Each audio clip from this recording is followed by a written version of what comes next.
Good evening and welcome to Nashville. I'm Alan Jackson. Joining me now is Adam and Gili Focht. They're good friends of mine from Israel.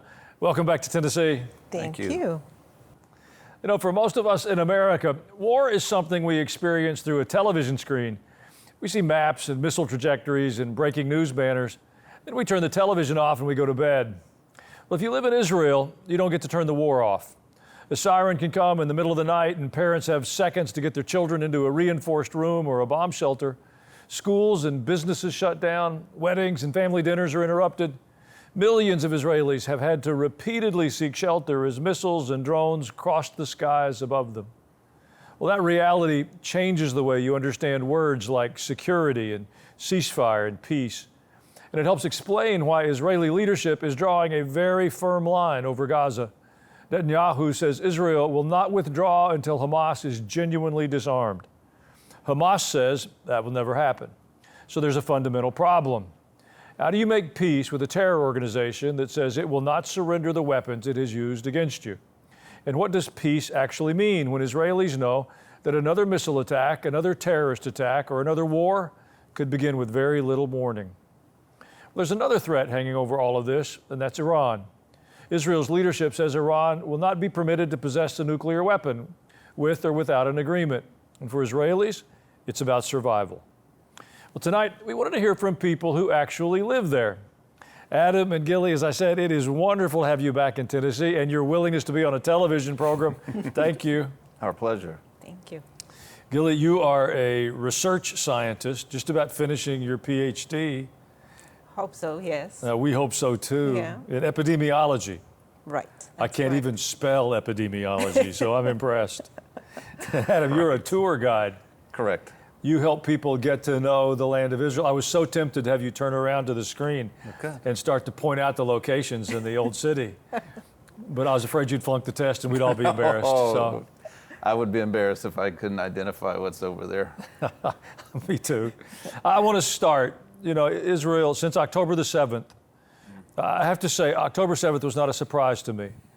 The hatred, violence, and brutality of Hamas was not a surprise. We knew they hated Israelis. It was shocking in the barbarity of it, but it wasn't a complete surprise. What was a total surprise to me was the hatred of the Jewish people that came boiling out of America. I was not prepared for that. From some of our most celebrated universities and people on the right side of the conservative spectrum, it was unsettling. So we've heard in the last years that Israel committed genocide, that you were slaughtering children or starving children, and ad nauseum. You have children, you have 4 children. We do. 3 girls and a boy. Correct. And one of the girls has already been through the military and one is there now. Yep.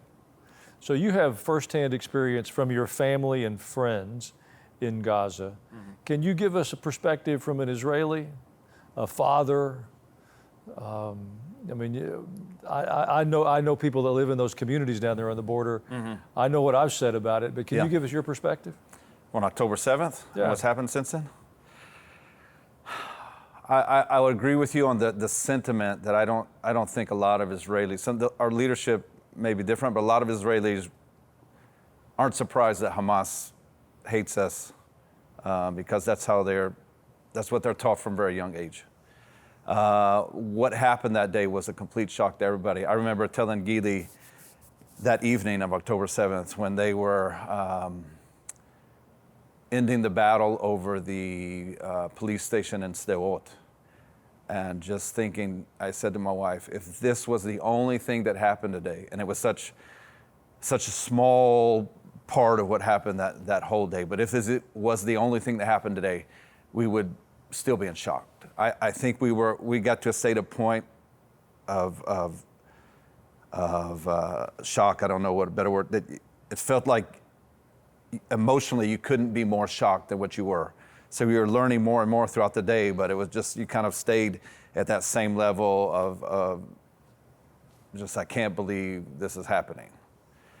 And also what you said, you know, the demonstrations start the day after. And I don't know if I come off as a conspiracy theorist, but I have no doubt in my mind that all those demonstrations were organized and paid for. And you can see the it in tents some were of all it. the same color. Yeah, yeah, exactly. People showing up with the same. I don't know if it'll ever come out totally, but there were a lot of this campaign against Israel from Qatar and Iran, whether it's the military campaign from the south with Hamas, the north with Hezbollah, or even further south with the Houthis in Yemen, or what they call the soft jihad, what's going on in the States and in Europe. Yeah, it was that was shocking, and it's shocking to see today.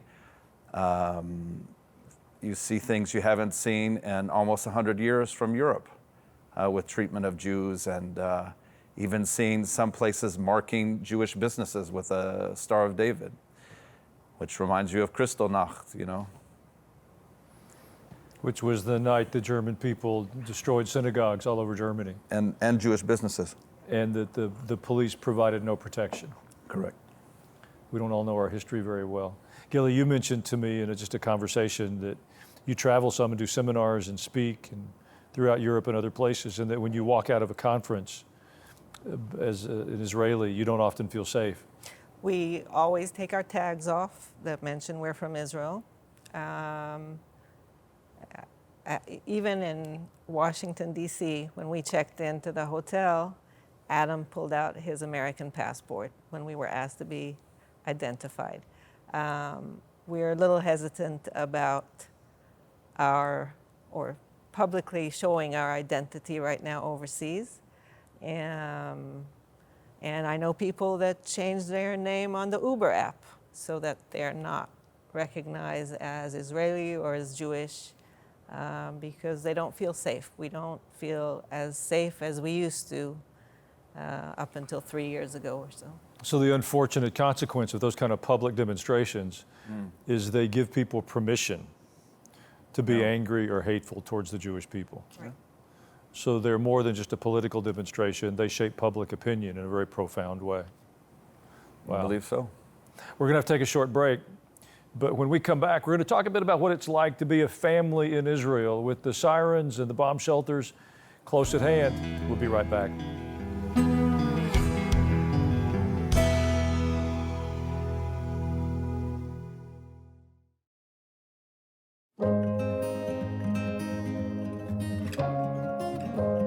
This year, we celebrate 250 years of God's faithfulness to our nation. From backyard picnics and ball games to laughter shared with family and friends, we've been given so many blessings to enjoy together. And in a world that feels increasingly divided, these moments remind us of what matters most: faith, freedom, family, and community. Alan Jackson Ministries wants to help you carry that message with you wherever you may go. This outdoor blanket and canvas tote bag are simple reminders of God's goodness and a way to spark meaningful conversations about faith and the hope we have in Him. Request your limited edition tote bag and outdoor blanket today with your gift of $100 or more at alanjackson.com or call 800-880-5102.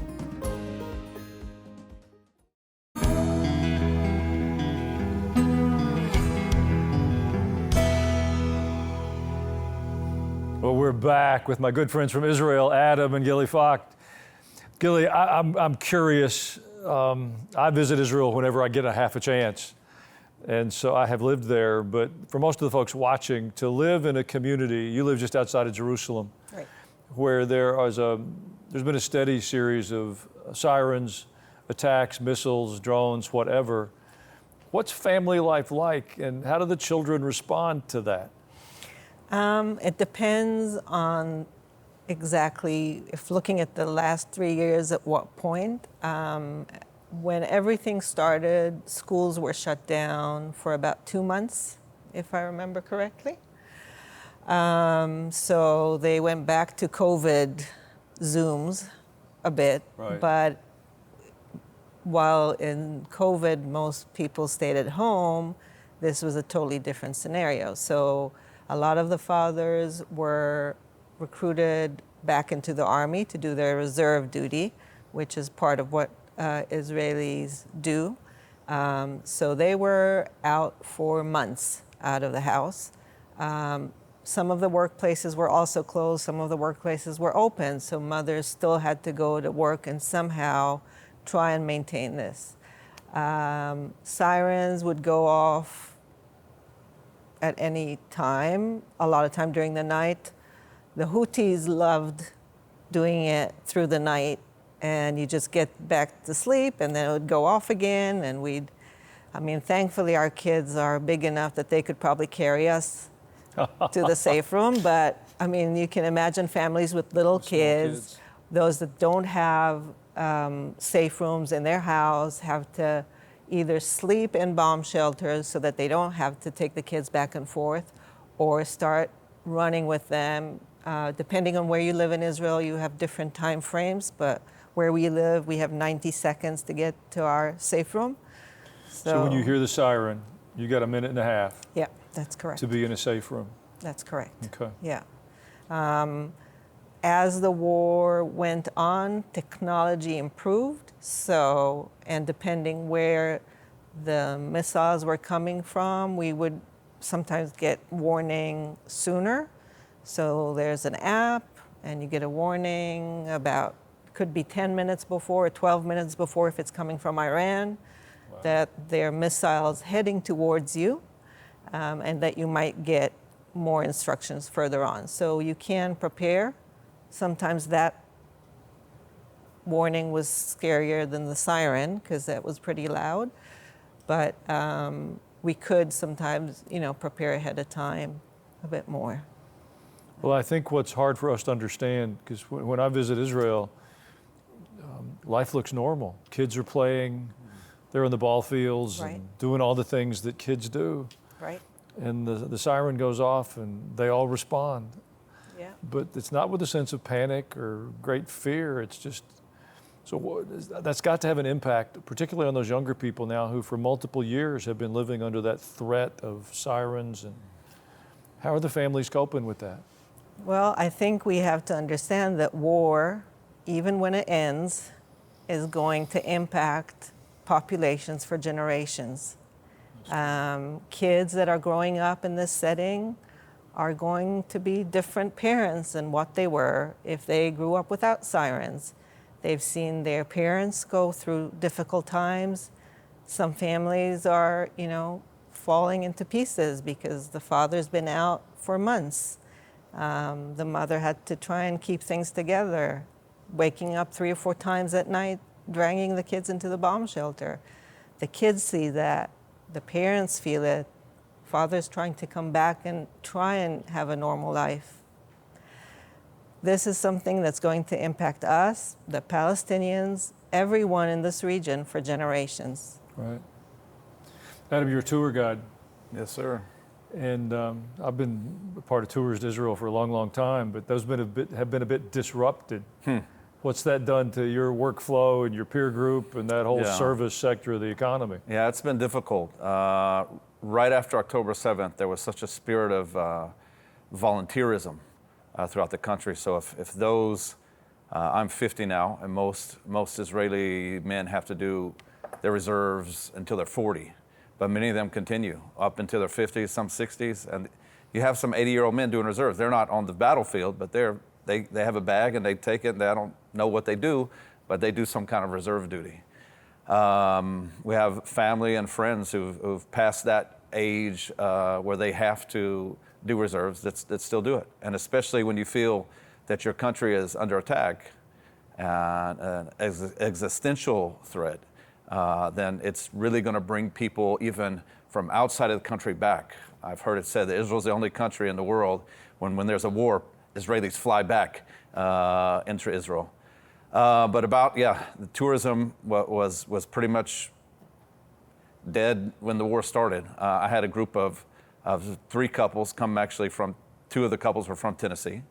Since then, that other couple have moved to Tennessee. And they stayed until Thursday until they knew their flights were canceled, and then we had to get them out through Jordan. But it's been difficult. I and some guides did have a little bit of guiding going on. In 24, even the beginning of 25, most of 25, and up until this year. And then I think the hardest part for me of those whole almost 2.5 years was the end of February, beginning of March, when we started bombing. And I say we, I can say, because I'm American and Israeli, so we started bombing Iran, if I have to sacrifice my job and my livelihood for that regime to no longer be there, then I'll do that. But it was looking up. March had some groups. June was packed, and then after that started, and we started getting missiles from Iran, that fell through, and honestly, a lot of my spirit fell through at that time also. That was a difficult time. I started guiding right before COVID, had to put that on hold for a while, but didn't care because I loved it.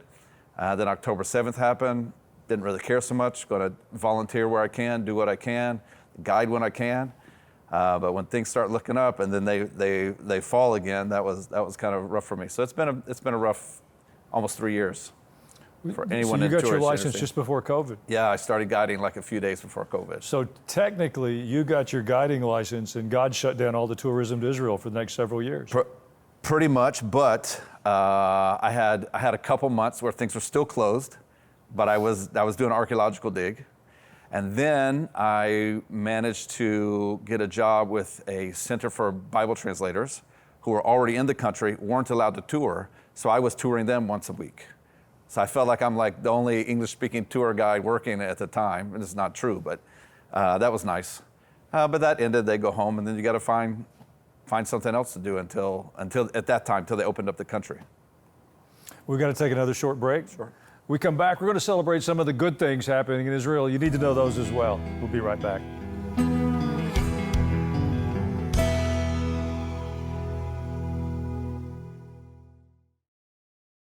I've learned as a pastor there's a tremendous difference in a crowd and a community of faith. When people decide to step out of the crowd and invest their time and their resources, they become a part of a community and it changes their lives. Well, I want to give you that invitation. I'm grateful you're a part of the crowd who watch the ministry. I want to ask you to consider becoming a monthly ministry partner. I believe if you'll make that regular commitment to what God is doing through this ministry, it'll bring momentum to your spiritual life, and it will help us reach more people than we've ever reached with the gospel before. America is turning 250 years old. That's something that should unify us. We have so much to celebrate. There is no place like America. Our freedoms and liberties, they are unmatched in this world. Everything that's good about America, our laws, our opportunities, the prosperity we've enjoyed, well, they've come to us because of our faith. Well, we've created a series of emails celebrating 250 years of our country. Find out how Christianity has played a role in this nation from its founding until now. You'll receive a new email each week throughout the series. Each one is designed to help you see our blessings and our heritage in a new way, how faith has played a powerful role all the way through. It's one way we're celebrating America's 250th. We hope you'll join us. You can sign up now at alanjackson.com/250.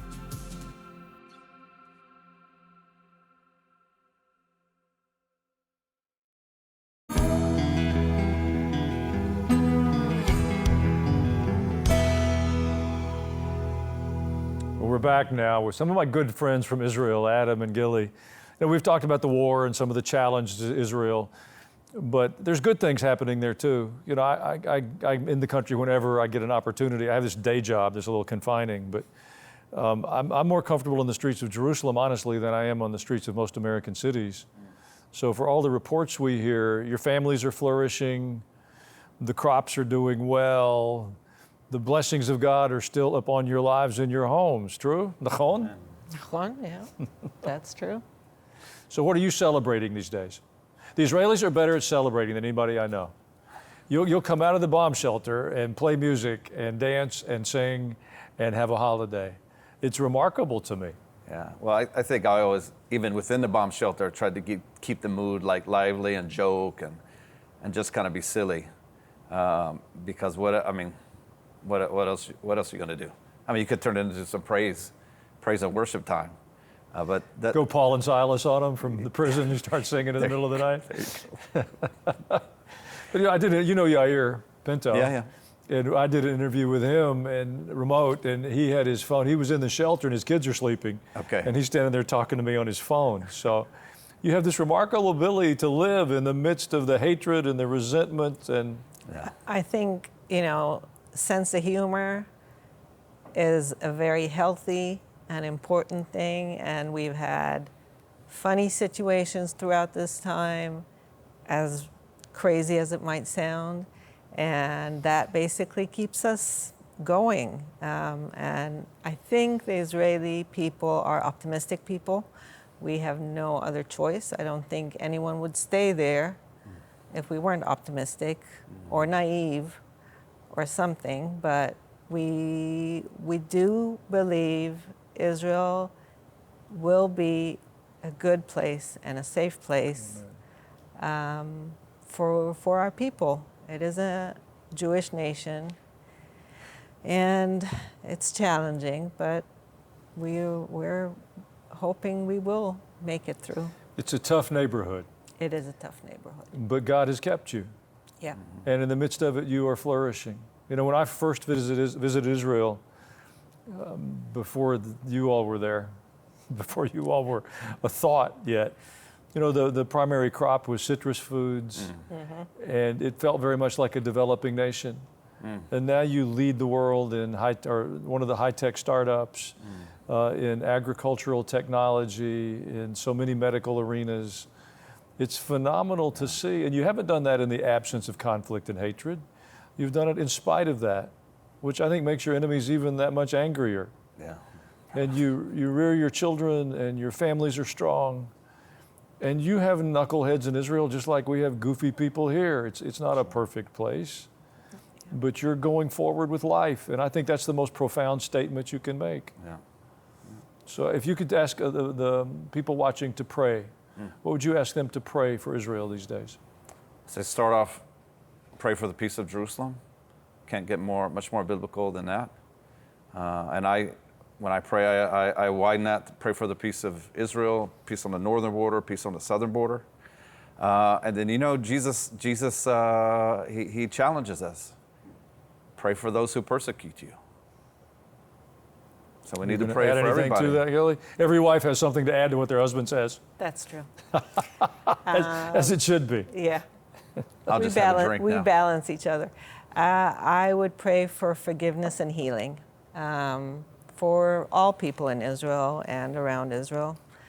These are violent times, and families and people are going to need healing and forgiveness towards one another.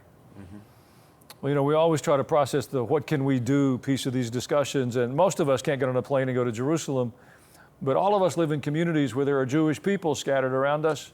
Be a friend. Tell them you're grateful for their lives. You're thankful they're in your community. You don't have to go to Israel to be pro-Jewish. Use your voice in the places God has planted you. We can make a difference today. I'll be back in just a moment with a final thought.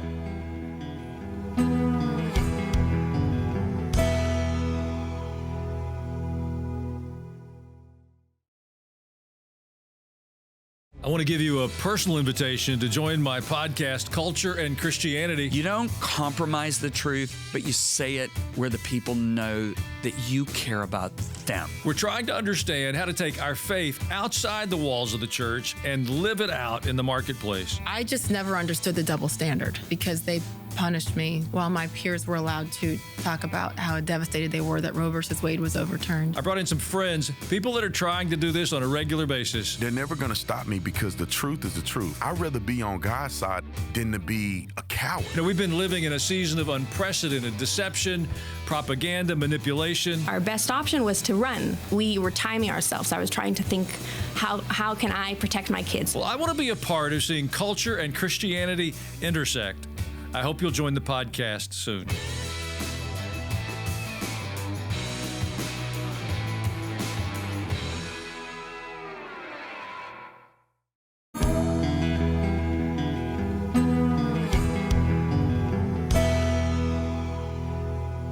We're back with my good friends from Israel, Gili and Adam. Thank you so much for your time, for coming to Tennessee to talk to us. Pleasure. It's always a delight. I hope we get to have breakfast in Jerusalem soon. We hope so too. I want to see the kids. They can't wait to see you guys. What a treat. Well, we're going to wrap this program, but we're going to continue this conversation in a podcast. If you want to hear the rest of the story, you can go to Culture and Christianity. We do those podcasts every week. This conversation you're going to want to hear and share with your friends. Folks, I assure you God is moving in the earth. It's not always comfortable or easy. Often it takes perseverance and determination on our part. But I want to join Him in what He's doing, and I believe you do as well. Thank you for spending a few moments of your day with us. God bless you. Good night.